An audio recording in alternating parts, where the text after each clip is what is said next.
And welcome back to Master of Magic. Today, the Nose Plays is going to be looking at a very old game,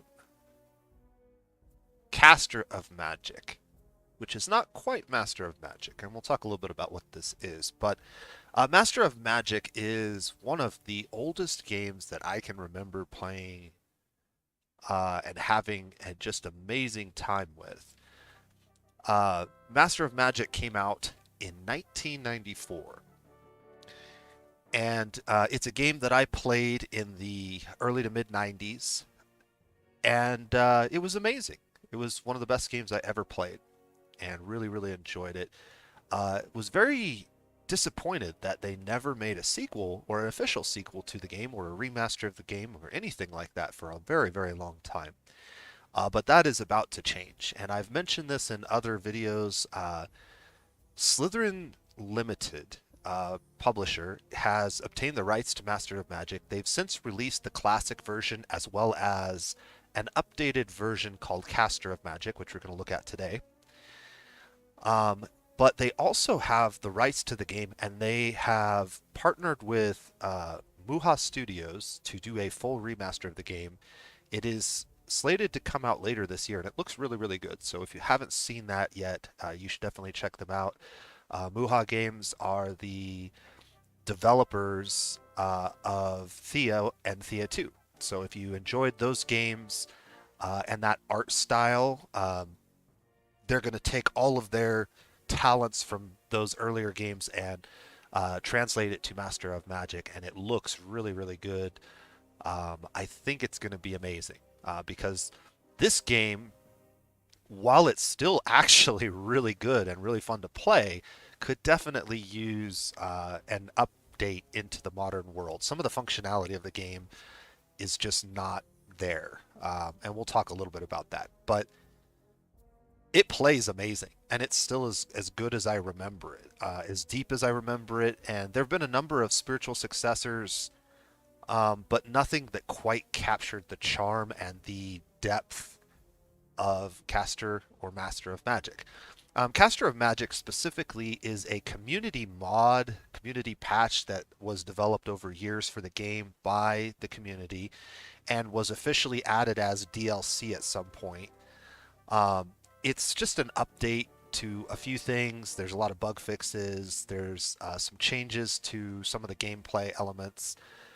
So it's just a slightly different way. And then I guess there's a lot of new spells and things that they added to the game.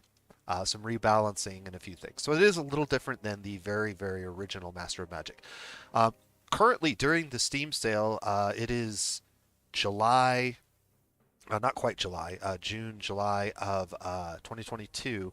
You can get these games on sale for under $5.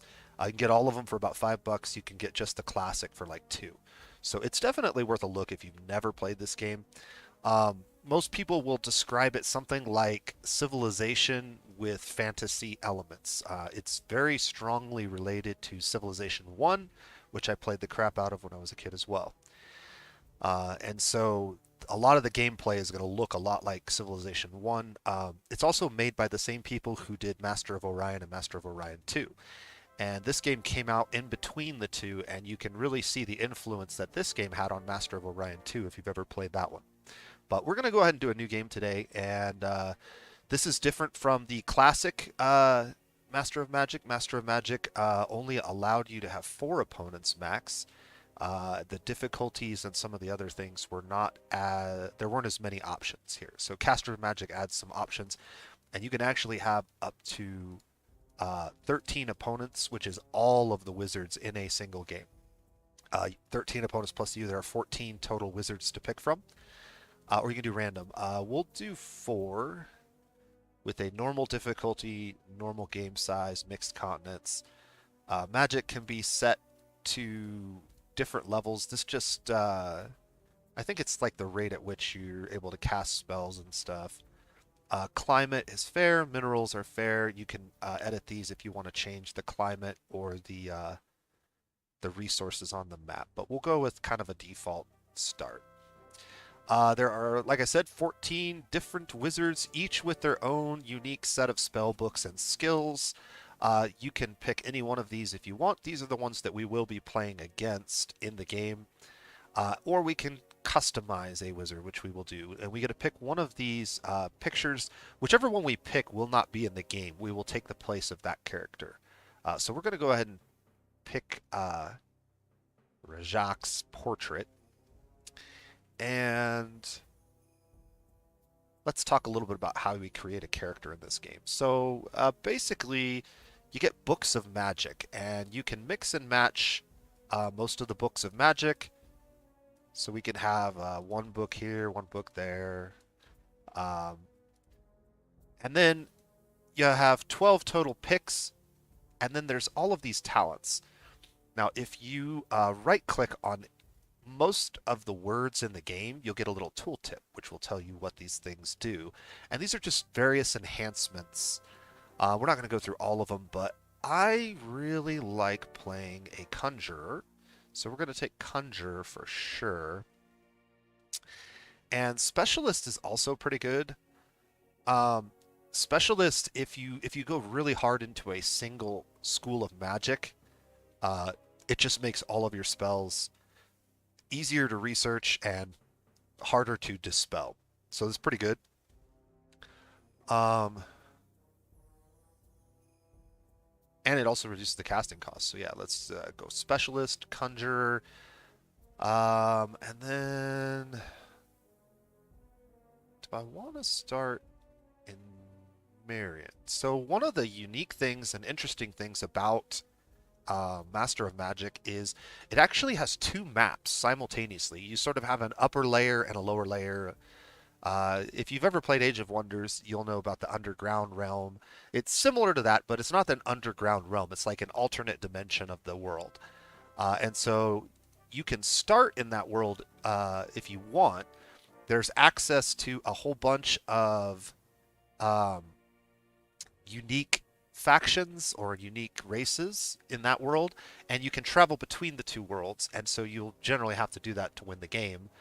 But if you want to start in that world, you have to pay some points to do so. So I think we're going to start in that world, and then we'll just go all death magic, and we're going to play a necromancer. And so there's a couple of spells that I really want to start with. But because we're a conjurer, we actually research summoning spells very, very quickly. So any of the summoning spells that I don't need right away, I probably don't want to start with. I definitely want to start with skeletons. And ghouls are good, but we're not going to be able to do ghouls for a while, so I'm going to leave that one off. Zombies can be helpful, but I think I'm going to leave that one off. Is this a conjuring spell? Combat summoning. I think it is. It's a summoning spell, so yeah, it should be a conjuring spell. Black Sleep, I'm not sure. I definitely want Darkness. I definitely want Wraith Form. And Cloak of Fear, and that's all my starting common spells, and then early availability.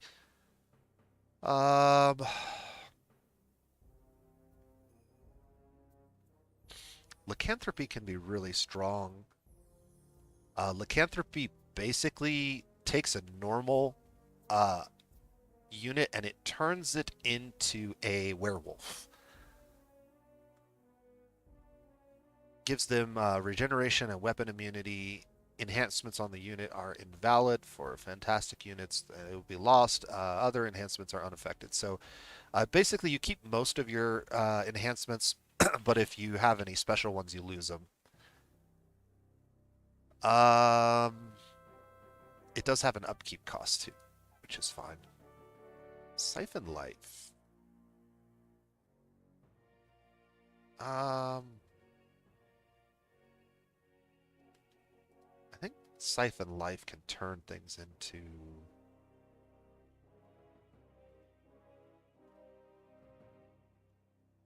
No, that's not the one. Which one is it? Is it Life Drain?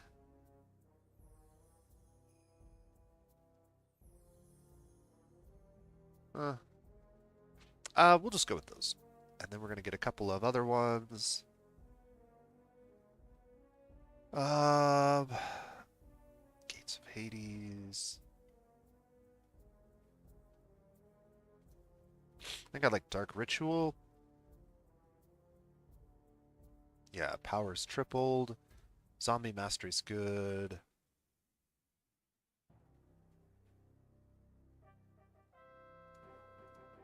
Darkest Hour and Ruler of the World. Alright. We'll call this guy the Nose. And so here we go. We got to start with the different races. Every race has some unique abilities and things that are cool about them. They're all interesting and somewhat balanced. There are definitely ones that are more powerful in the early game and ones that are more powerful in the late game, and then ones that are sort of just average all the way around. I want to go with the Dark Elves. The Dark Elves get special magic for all of their units. So all units get ranged attacks, which can make them really good. And then we'll go with purple for our color. And we'll name our starting city Doom. Okay, so now we're in the game. And as you can see, if you've ever played Civilization 1, this should look very familiar. We start with a handful of units and a city. The city has a couple of structures, so we started with a sawmill and a smithy already built. The resources, this is our food resource, so this is how much food we're producing. This is our production. This is our money. And then this is our mana or magic power. And then these are our Dark Elves, and you can see we can switch them to more food production or more food or industry, depending on what we need. And then occasionally these guys will get pissed off at us if we don't build the right buildings to keep them happy. We can also change our tax rate. I'll show you that in a little bit. But we'll leave it at the default for the moment. These are the units in our garrison. You can only have up to 9 units in a single stack. They'll defend our city as long as they're here. They're not going to be here for very long. We can set a rally point on the map so that whenever a unit gets created, it'll automatically travel there, which is handy. We can raise a city if we just don't want to upkeep it anymore, or perhaps an enemy's going to take it. We don't want to give any of the resources to them. We can just knock it to the ground. And then we are currently building housing. So housing, we'll look at that. So if I click on... housing basically just increases the rate at which you grow. I am of the mind that getting all of your production buildings down early is probably the best way to go, and then very quickly followed by money, because those are two things that are really helpful at the beginning of the game. So what we're going to do is this one increases production by 25%, and this one by another 10%. And they're both relatively cheap buildings to get started. So we're going to go ahead and grab both of those first. A lot of people like to start with a granary, which is good because it increases your population a little more quickly. You grow quickly. But the Dark Elves don't grow very quickly anyways. And so we're not really worried about growing our population. We're not going to use a lot of that stuff till later in the game. We'll go with Marketplace, then I'll go Library, and then I'll go Shrine. Get all the basic buildings started. So this will take quite a while to get done, but once we get the production buildings down, it'll roll a lot faster. Okay. Having military units in your garrison also reduces unrest, which is nice, and we'll talk about unrest when we get to taxes. So that's good for that. So let's take a look at this. You can look at the settings. There's all kinds of settings here that are sometimes helpful. Having units move together is nice. Anything else? You can show the grid if you want. It can be helpful at times, but it's just a square grid.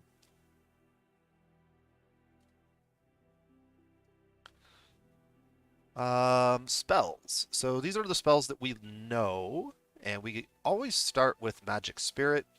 Magic Spirit is an important spell. It's how you basically get bonus power or capture mana nodes on the map. If you've ever played Age of Wonders, there are mana nodes on the map that are protected by very powerful armies most of the time. And once you can clear those off, if you can get a magic spirit on there and like fuse with the mana node, it will channel all of that mana to your city and to your wizard, which is nice. They're also really good scouts because they can move over any terrain very quickly. But I'm not really concerned about magic spirits right now. What I want are skeletons. So what we've done is I've started casting the skeleton spell. Now, because I have 0 mana points, I can't cast it this turn. I have to wait. And the spell costs 16 mana points. And this number down here is pretty important. 19 is how many mana points I can cast in a single turn. So any spell that requires more than 19 mana points will take me more than one turn to cast, even if I have the mana in my mana pool. And we can adjust this number slightly, and it will go up over time. But the cool thing about skeletons is at 16 mana points and at the beginning of the game with 19 power, you can basically cast skeletons every single turn if you go to magic and you get your magic set right. And so what we need to do is we need to get 16 mana points per turn. And there's a little button at the top of this staff. And so this is our total pool of power, and we can distribute it however we want between these three things. And we'll talk about each of these briefly. But what I want to do for now is I want to make sure I have enough mana every single turn to cast skeletons one time. And I'm going to lock that one. And then skill, this increases. So our base skill is 19. By raising this, this will increase our skill at a rate of 0.3 per turn if we just max it out. And that will give us more and more points to spend each and every turn. Now, we want to definitely grow our skill, but not at the expense of research. So we got to have a little bit of research. So what I'm going to do is I'm going to adjust these until this is at 0.2, and then this will give us just a little bit of research every turn. And so with this, we're going to continually build up our skill. We're going to get a little bit of research done at the beginning of the game, and we're going to be able to cast skeletons every single turn, just like a real necromancer. Okay, we have 2 military units. If we look at our military units, we can see that the Dark Elf Swordsmen's, it shows you all of their stats here. Their upkeep, 1 gold and 1 food. They have 3 melee attack. They have 2 magical ranged attack with 4 ammo. That's a Dark Elf ability. All Dark Elf units get a magical ranged attack. It's not very strong, but it's interesting. This is our resist, and then this is our health. So they're not very tough, but they do have scouting, which is nice. Increases the range that units can see. And they have shields, which gives them better defense against other ranged and spell attacks. All right, so these guys are taking up a little bit of money, but not a lot, and I don't really care much about them. They're pretty basic units. They can't really do a lot, but they're decent for scouting because they have a movement of 2. So over most terrain, they can move pretty quickly, which we will definitely be needing. These are our settlers, so these can create new cities for us. They also have an upkeep cost. They don't have any kind of an attack, but they have a lot of life. And they can create outposts, and these outposts will eventually turn into cities. Every city takes up 3 tiles in each direction. So you can see if I go to the game settings and I turn on the grid for you guys. Well, cities can only see in 2 directions, but we actually can go 1, 2, 3. So all tiles within 3 in pretty much every direction are what we are able to collect from. And so the city gets bonuses for all of the tiles around it, and there's a minimum distance that you can build cities next to each other. And you want to kind of keep them spaced out enough to where they're getting enough tiles to actually be good cities. Because if they get kind of sandwiched in where they're not collecting a lot of tiles, they're not as good. So let's go ahead and move stuff, and then I'll show you a little bit about the tiles. So I think the first thing I want to do is I just want to grab one of these military units, and we're going to move him up one and over one. Whoops, that's not what I wanted to do. Well, I moved that entire stack. The game auto moves to the next available unit. There's a lot of controls in this game that are a little weird. For example, there's no way to pan. There's no keys to pan. The way that you pan the game is you have to actually mouse click. Right mouse click will pan your characters. These guys have been given an order to move there because I actually wanted him to move there. So what we're going to do is just set that to patrol for now. And that way they won't auto move on their next turn and waste their movement, because I don't want them moving over there.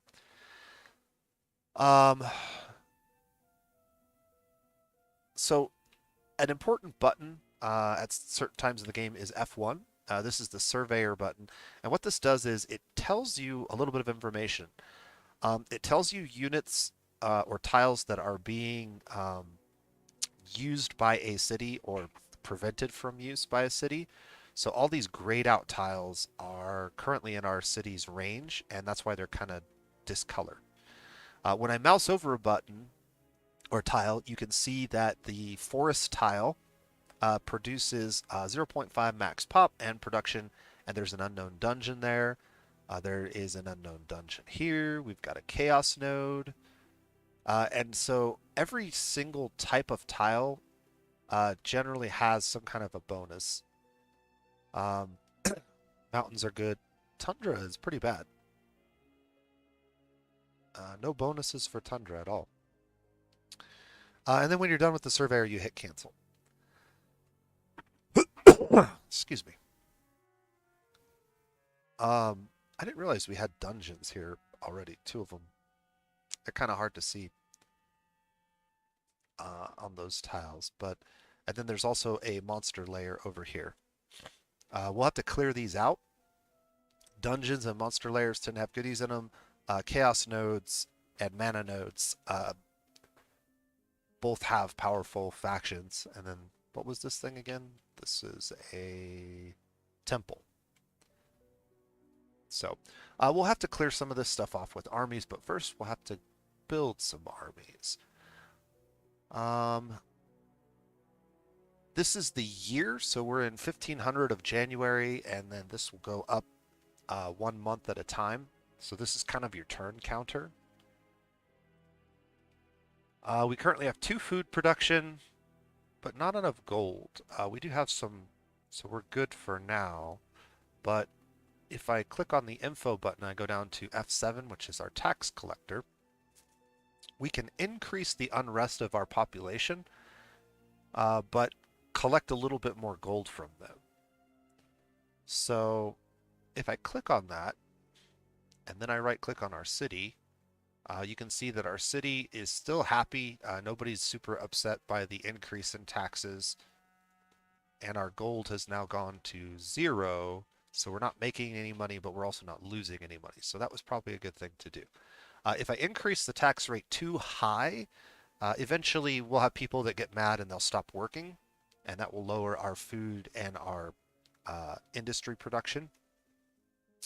You can fix that by building certain buildings that remove unrest, or you can station an army there to keep them in line. And so the strength of your army will reduce the unrest by some amount. Other important buttons, this will just give me access to all my cities. This gives me access to all my armies. This is the magic that we already looked at. Alchemy is interesting. We can turn gold into mana and mana into gold. In a pinch, that can be helpful. And then the wizard button, this gives us access to all the 14 wizards, so we can see what spells they've cast, global spells. We can see our diplomacy with each of them. We can trade spells and stuff with them. And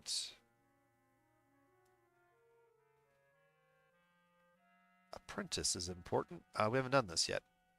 So your apprentice is where you pick your spell to research. So these are all of the spells that we can research. We don't have very many learned yet. I tend to just grab the spells that are cheapest to learn, unless there's something really important that I need to pick up. So we'll just go ahead and start working on that one. Now, this guy,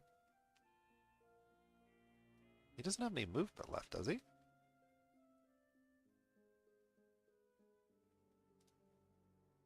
Oh.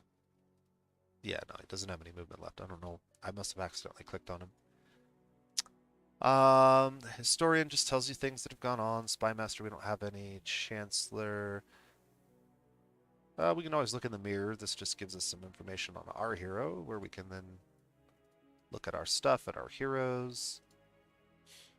All right, so let's go ahead and get going. Oh, plane. This lets us swap between the two maps.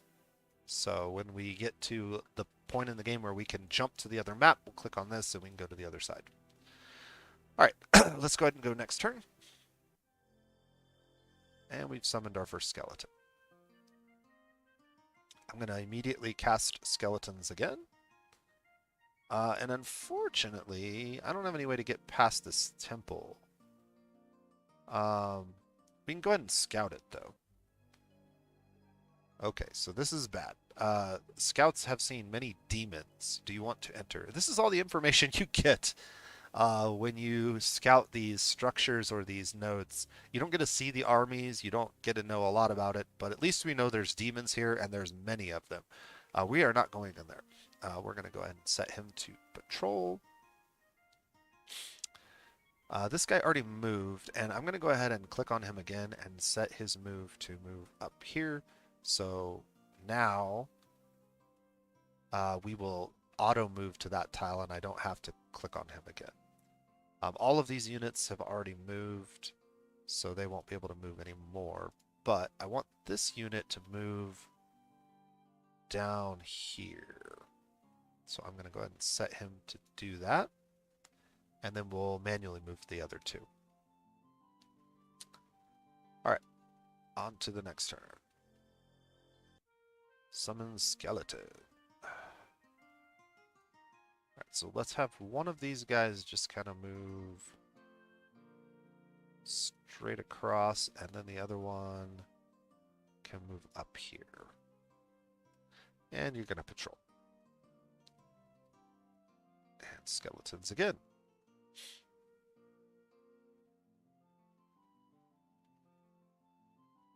All right.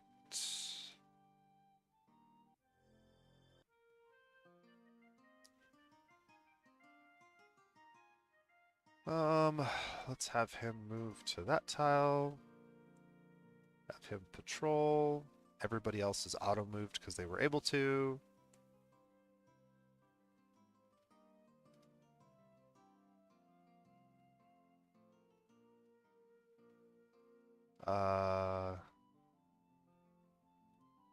Yeah, okay. So we're kind of like on the southern end of this continent, it looks like. So we're going to be moving north to find new territory.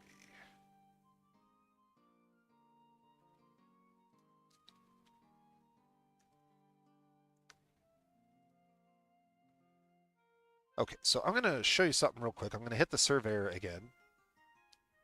And you can see that our city right here, all of these tiles are basically reserved. And that's because our city is collecting from all of these tiles. So you can't build a city in any tile that's grayed out. Things like temples, things like ocean, or any tiles that are being collected from by another city, you can't build a city in. Now, technically, we could build a city right here, but if we did that, we won't be able to collect from the tiles south of that city. Uh, so we want to get far enough away from this city to where this city can collect 3 tiles to the south, 3 tiles to the east and west, and 3 tiles to the north. And so that's why we are going to continue to move them. I'm going to move this guy up north for now. Make sure I remember to cast my skeletons every turn. And we will be in good shape in no time. Go ahead and cast it again so it auto casts for me. Oh, I do like being a necromancer. Okay, we're gonna go ahead and move him to there. Keep moving him along the coast. Keep collecting skeletons. Gold is down to -2. Let's see why. Why are we at -2? It's because we built some buildings. I'm not too worried about that. We're going to get the marketplace up, and that's going to fix that solution in no time. But while I'm at it, let's just take a look at our tax collectors. Since we have so many military units in our village or a town, we probably can boost the unrest without getting anybody mad. So that worked. Can I go any higher? Let's go to 2 gold. That worked. Let's go to 2.25 gold. I'm wondering I'm wondering if that doesn't take effect till the next turn.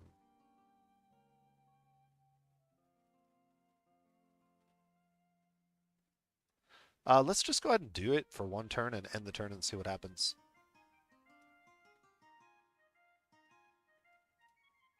So let's come back to our city. Nope.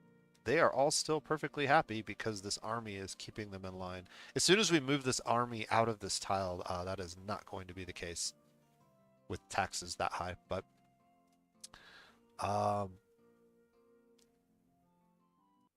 ahead and get skeletons and cast it again. All right, let's move him up here. And then this guy, let's hit F1. So we want to be 1, 2, 3,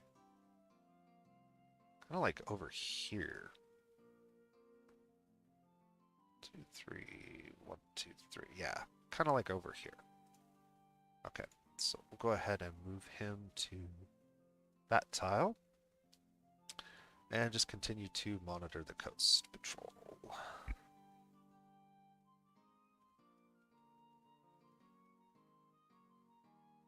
And actually, we can take one of our skeletons and scout this dungeon. We found many ghouls. So we don't want to enter. And then I'll pick a different one and scout this dungeon.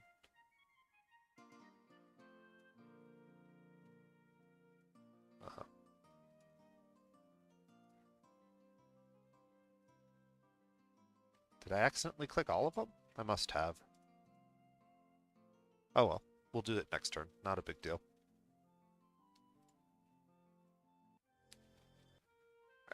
Got another skeleton. Move him up to there.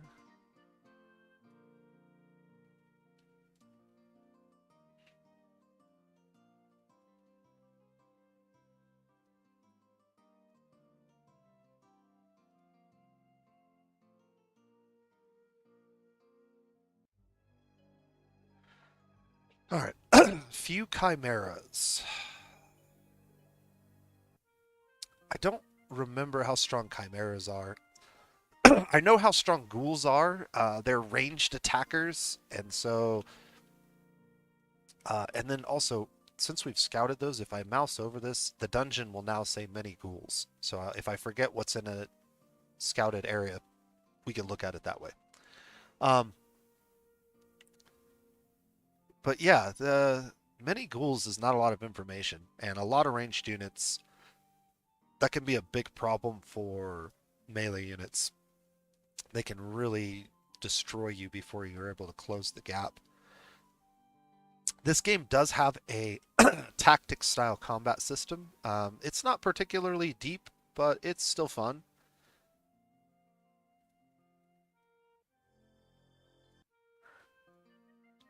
Cast it. We're gonna build a lot of skeletons. This guy is running out of places to travel, but I want him all the way up here eventually. So I forgot to mention, these towers, these green towers, are the gates or the portals that will send you to the other plane. There usually is an army guarding them, just like any of the other unique structures. So you have to clear the army that's guarding the structure before you can teleport between the realms. But, okay, I think... 1, 2, 3. 1, 2, 3. It might even be worth coming up one so that this node is in my zone of influence.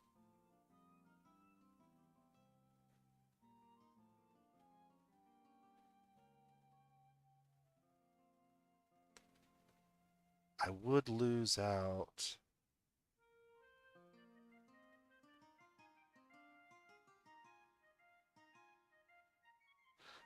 I think I might lose out on this gold if I do, but I think that's okay. So what we're going to do is move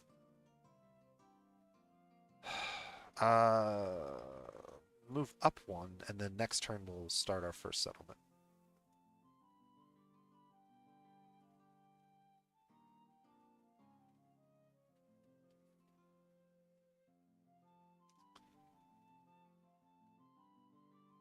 No, keep casting that.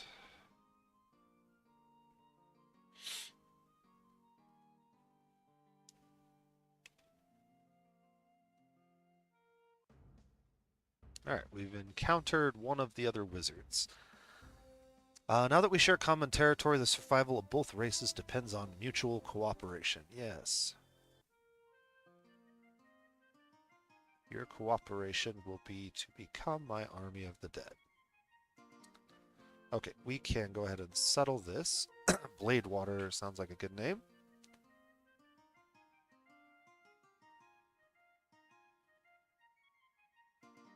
Okay. So now that we have a stack of 9, I'm tempted to attempt to kill these ghouls. But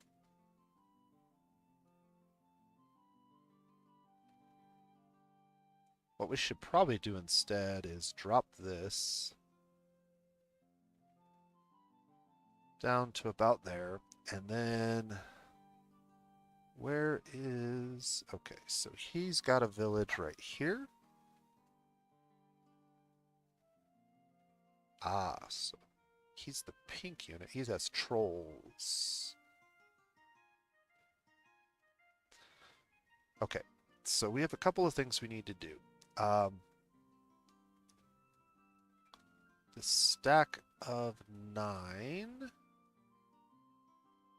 can go and take over this village pretty easy. So we're going to go ahead and start sending them that way. When you use a settler, you'll get a swordsman after the settler has done his thing.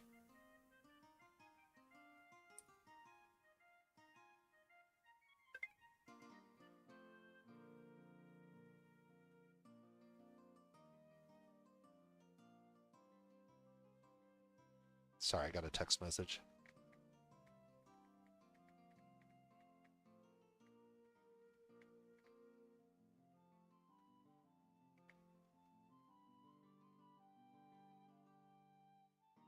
All right. Let's go ahead and move him over here. Ooh, we found another village. Draconians. magicians. That's a lot of powerful units. Magicians are very, very powerful until they get into melee range. We're not going to be able to deal with that for a while.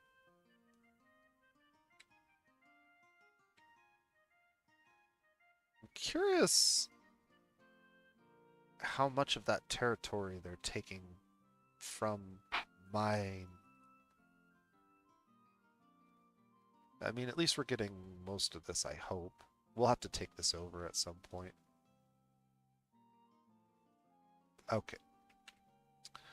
So looking at this, it's going to be really hard for us to get another village down without getting ships. If I get ships, I can get over to this side of the island, so we're going to go ahead and change this, and we're going to add the shipyard. And I'm going to probably do that after the marketplace. So let's go shipyard, then library, then shrine.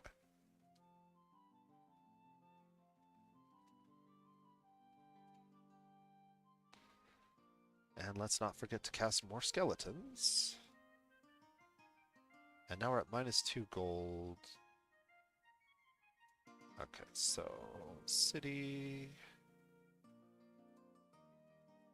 No magic. Info. Tax collector. Can we go up to that? Yeah. And so now, by raising the tax collecting to that level, we have our first citizen who is unhappy, this rebel citizen, causing all kinds of problems by not working. So what we're going to have to do is click on the right buttons, is lower our tax for 1 turn, and then the turn after that we'll have another skeleton there, and that'll probably keep him in line. In fact, it doesn't really change anything, does it? No, it's whatever. Alright, we found another character, the illustrious The Nose. Peace and harmony. Well, peace and harmony, maybe. If by peace you mean becoming a slave in my army of the dead. I think I'm going to move this settler over here. We're going to just keep scouting with these guys for now. And we're going to keep casting skeletons every turn. This guy should be auto set to go and attack that village, so once he gets there, we'll get control of him again. These guys will just set to patrol. Still not enough to fix the unrest. Or actually, no, we lowered the taxes, so now let's check if we go up a tier. Yeah. And we might be able to go up 2 tiers, but I doubt it. Up. Could go up 2 tiers.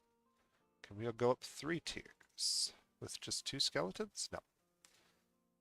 So we go up 2 tiers. And this is very min-maxy.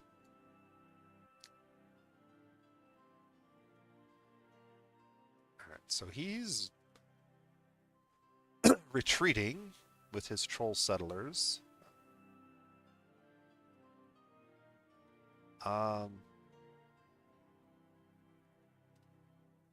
Let's go ahead and get him moving that direction and get him moving this direction and casting more skeletons. Yes, Army of the Dead.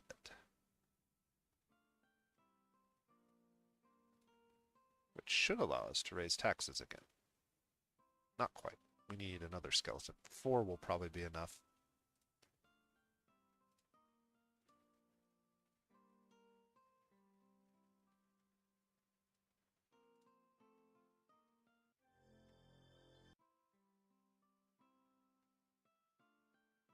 Ah, this little channel is really messing me up in terms of my ability to traverse. We found another draconian city. No information on what kind of units are here, but I see a wizard's tower. So they're probably going to have magicians there as well. Or is this the same one? Hold on. Is that a new one or a different one? That was the same one we saw earlier. That had a bunch of magicians in it. I thought we had information on that, but perhaps we don't.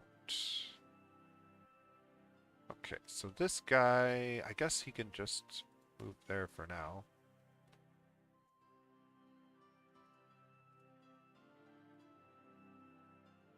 Yep, there we go.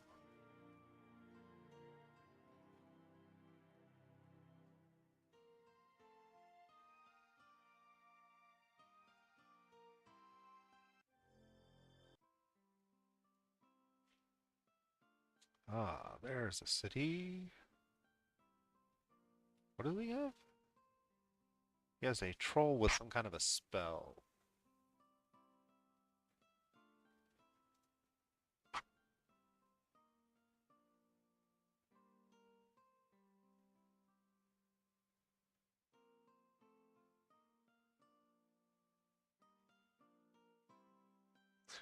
Uh, if I go to my apprentice, we look at spells. I can cast darkness, which doesn't help me. I can cast weakness, reduces target's attack strength by 3. Costs 7 mana.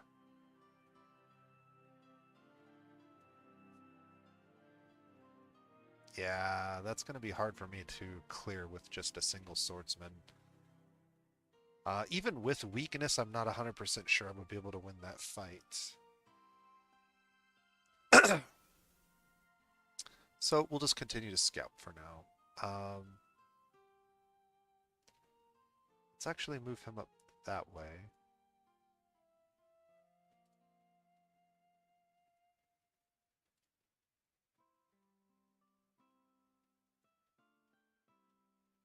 So we've got 15 points.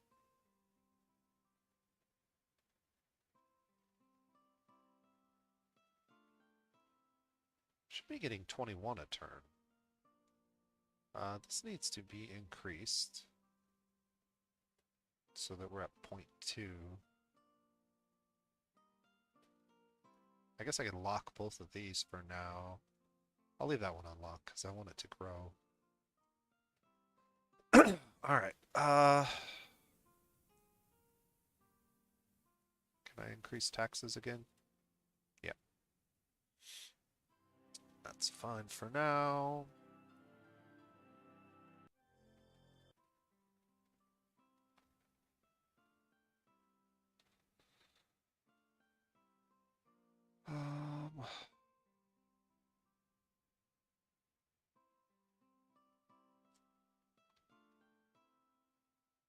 He's going to scout that. He's going to scout that.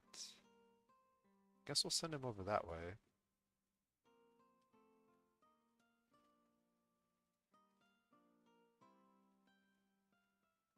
Alright, more skeletons.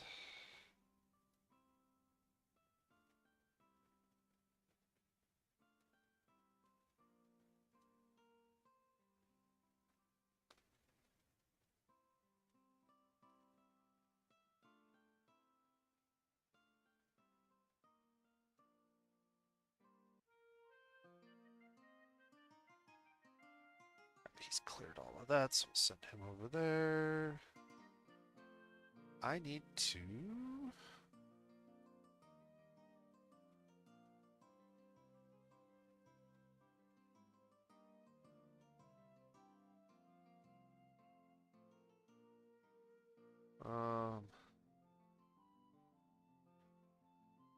Housing's fine.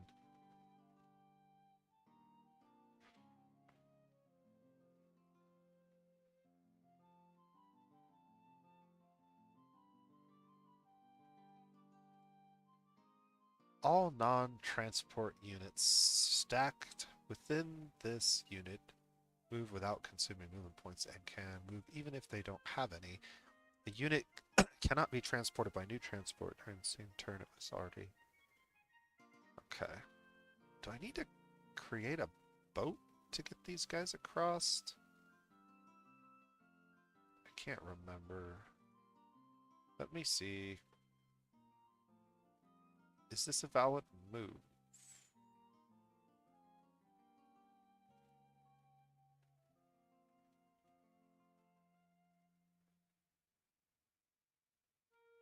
Yeah. I think I'm going to have to create a boat.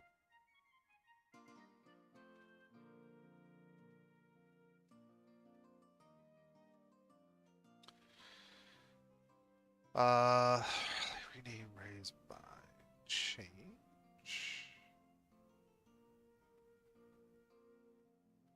How many turns?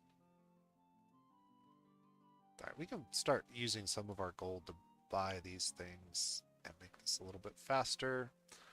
Once the boat's here, I can transport that settler over to this tile and then he can move from there. Patrol. Okay, so he's good. Where's my other armies at? Right, he's ready for that next turn.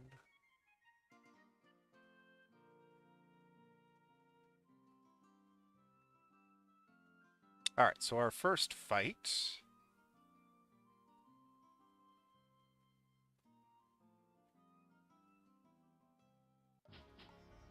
is going to be with a troll. We do have spells. I could cast Darkness, which is really good. It basically increases the attack and defense and resistance of all of my creatures that are undead. But since I only have one fairly strong unit, weakness actually might be really good. Cloak of Fear could also be good, but I think I'm going to go with weakness. And then we're just going to wait.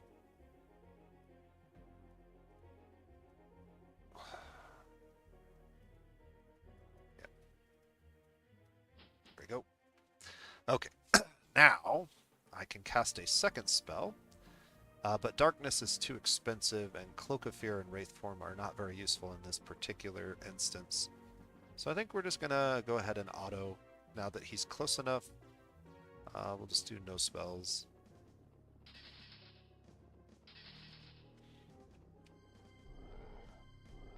Yeah, he's not going to be able to do very much damage.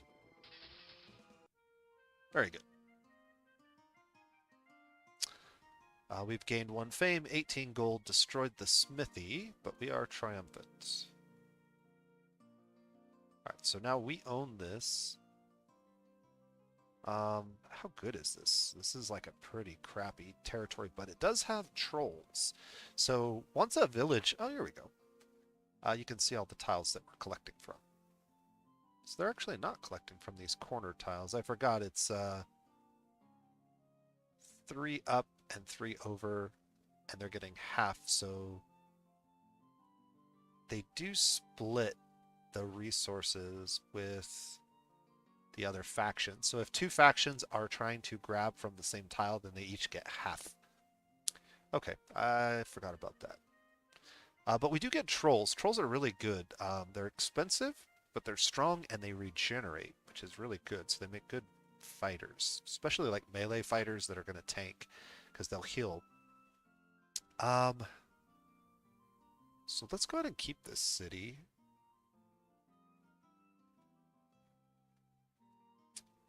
And do I want to create some spearmen? They have a lot of health compared to our swordsmen, and then they regenerate. But they have very low defense. Spearmen are pretty cheap. They only cost food. What is our total food production looking like right now?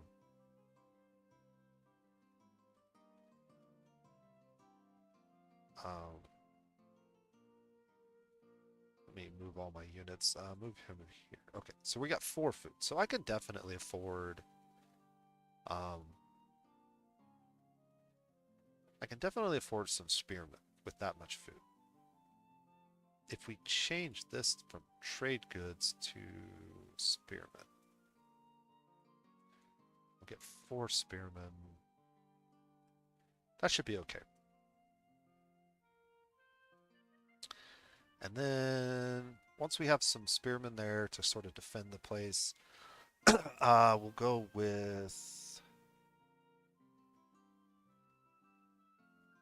Miners Guild, Marketplace, Granary, Library, Shrine. Alright, sounds good. So far, so good. So far, so good. So spells. We should summon some more skeletons. And we should probably summon some more at the beginning of next turn, but I'm going to wait. Just in case we get in another fight, which I think we might.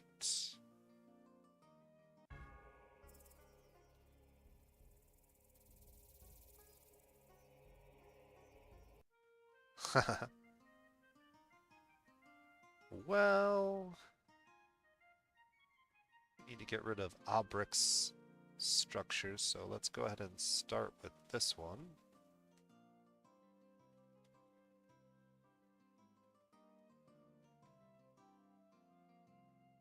Alright, we are at 25 gold a turn, so we're doing really good on golden food now. This outpost is almost built. He's coming back to the boat. Yeah, we're looking really good. We're also almost an hour in at this point, so I'm gonna play for just a little bit longer, and then we'll probably go ahead and end the video for today.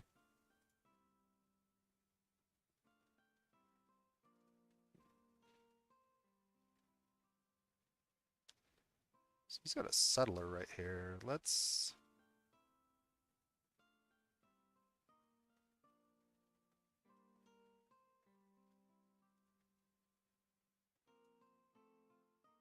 There we go.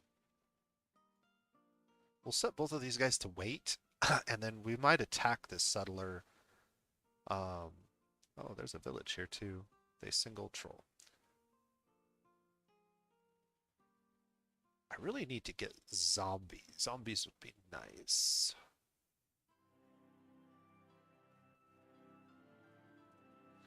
We need to increase our research points.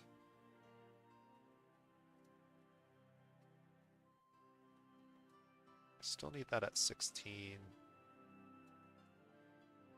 Let's drop this down to here. So we're still gaining, just not as quickly. But then we'll actually get some more research done. Let's see how that works for now.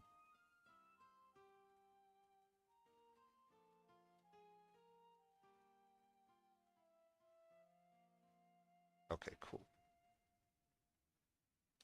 So I can attack this. I might be able to attack it with both, but I can't remember. Yeah, forests take 2 movement points, I believe. Alright, so let's go ahead and attack him with just this unit. No spells. Alright, we used all of our magic attacks.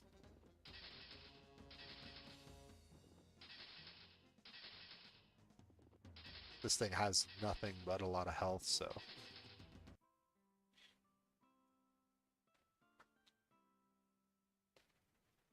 Alright, so this is a regular mana node, not a chaos mana node.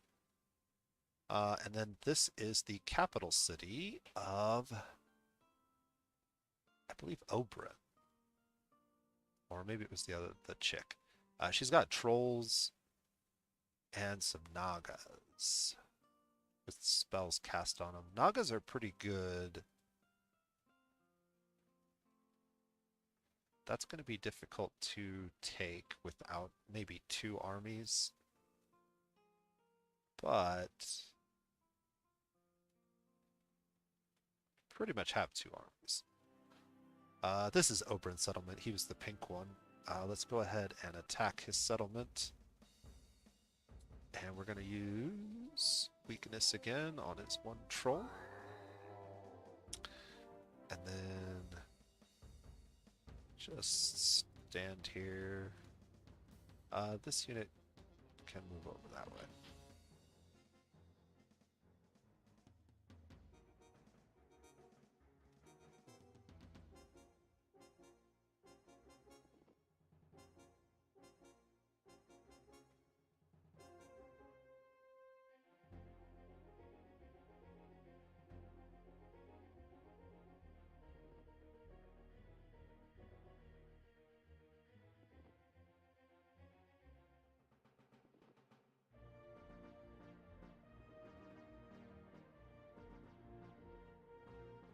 Yeah, this is...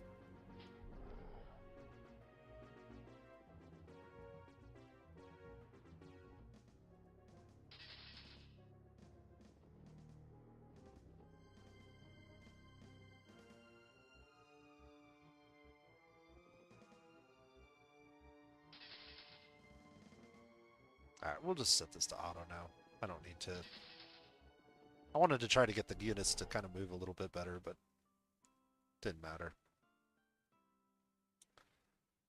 He's got another one up here.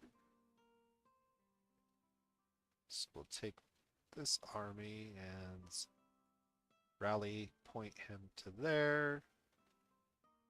A single troll with 2 swordsmen actually might be doable. Let's go ahead and move these guys together and set them to do that next turn. And then spells, I can cast my skeletons this turn and have a new stack of 9. I think I want to go ahead and try to clear these ghouls with the 9. So let's go ahead and click on all of these.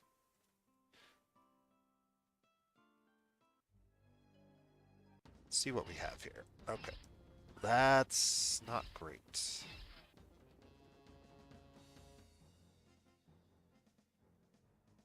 They will eventually run out of magic, but I can cast darkness, which will help quite a bit. Hopefully it'll help enough for our army to clear this, because if we can't clear it, we're going to be in big trouble.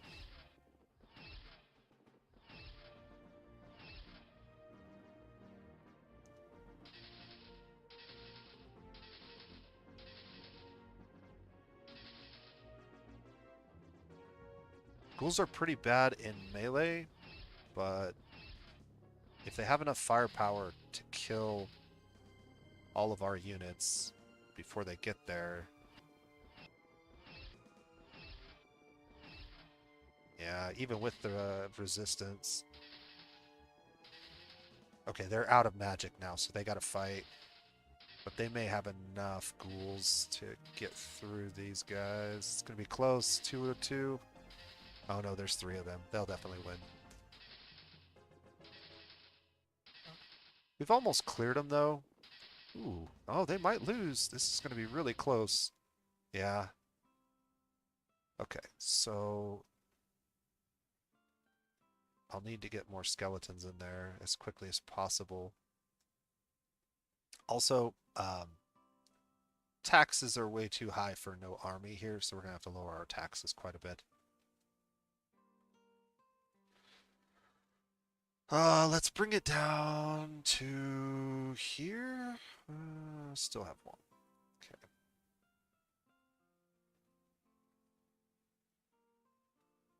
Nope. Still not enough. So I could just push F7, I guess. That should be good. Yeah. All right.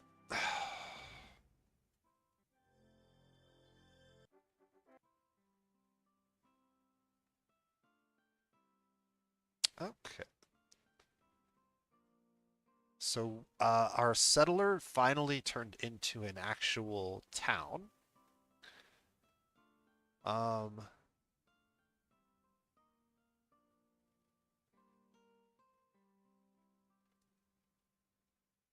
Most important thing for us to grab right now is going to be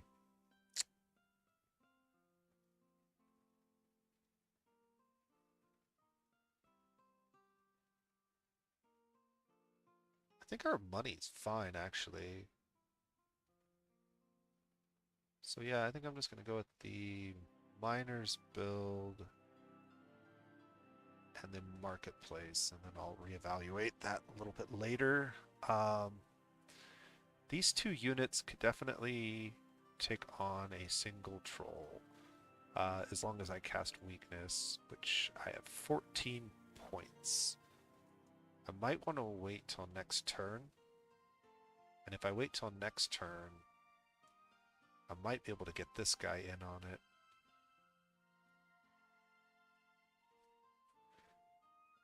So let's try to move to like that tile.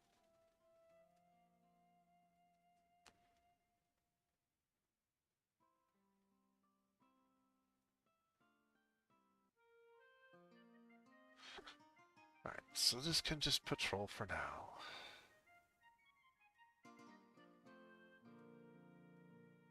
Alright, now I have 23 points to cast.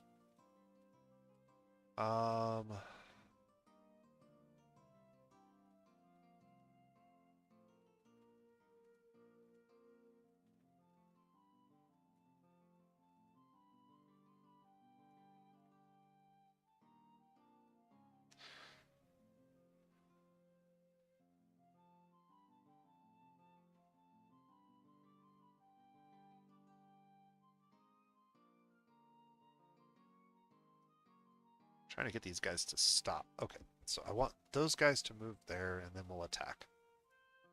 So this turn I will cast skeletons. Now, will 2 skeletons be enough to kill that one ghoul? I don't think it will.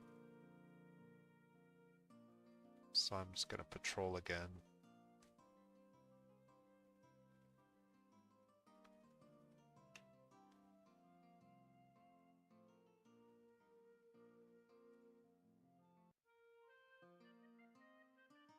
You have been defeated.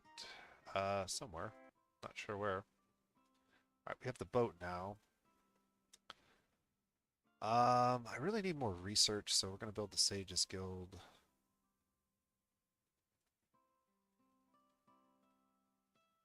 Alright. This army will fight the troll next turn. This boat and this unit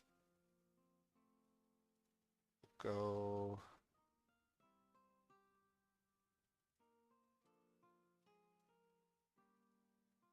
cool, and then he can continue to explore that.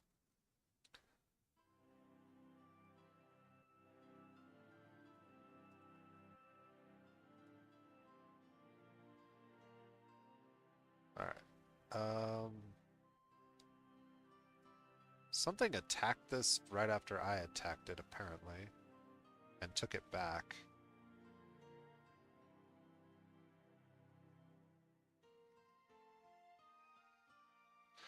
One thing about skeletons, they're really fast and easy to make. They're decent tanky units. They're not particularly good offensive units, but they do not heal. You cannot heal them, so that is a bit of a problem. But they didn't take too much damage in that fight against the trolls or whatever it was we were fighting, so I'm going to continue to let them do their thing. We'll just end this turn and then do a couple more. Raiders have been spotted near Bladewater. We'll go ahead and attack this. And we'll cast weakness on you. And then just zap, zap, zap.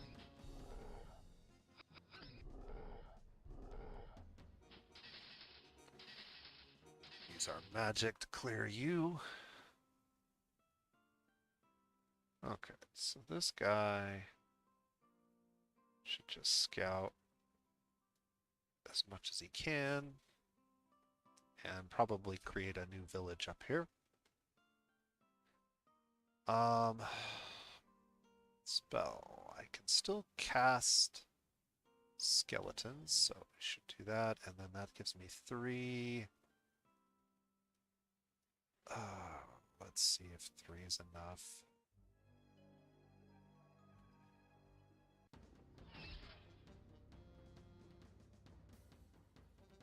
Cast darkness. And then charge.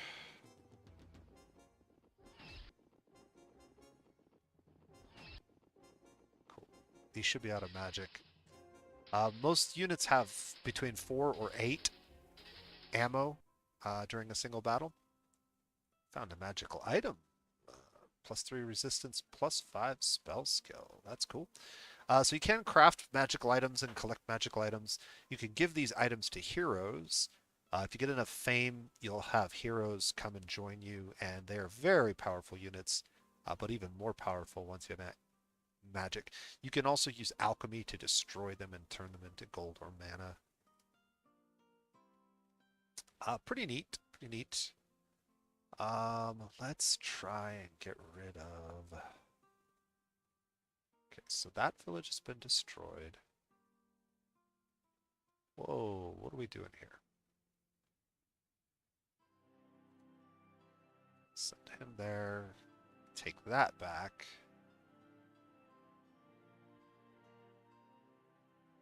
And then we'll go crush that. This Blade Water had some raiders near it. That's not good. This was the city with the trolls that we were making troll spearmen. They must not have held up to whatever attacked them, or we didn't get them made in time.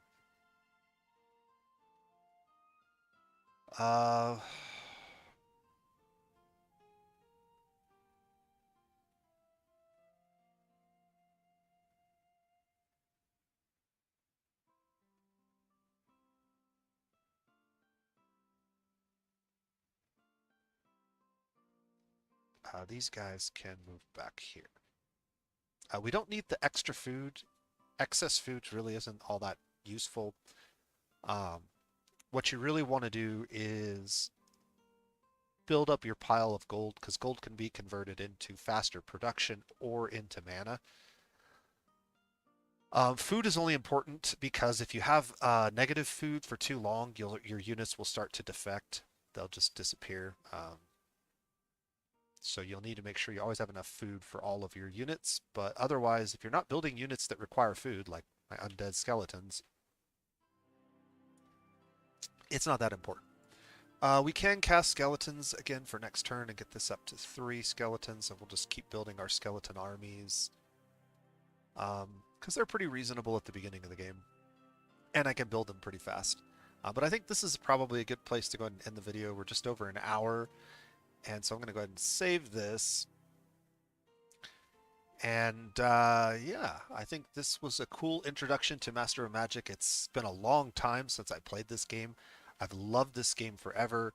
My fascination with games like Age of Wonders, Heroes of Might and Magic, and a number of other classics out there that have sort of tried to duplicate whatever this game was.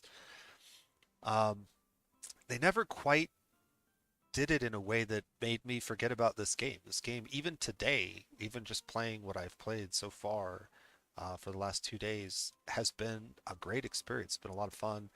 A little frustrating at times. The game is pretty brutal. You can get your armies wiped out very quickly by fighting things that you're not familiar with. And so learning all of the different units and what their strengths and weaknesses are is a big part of the game.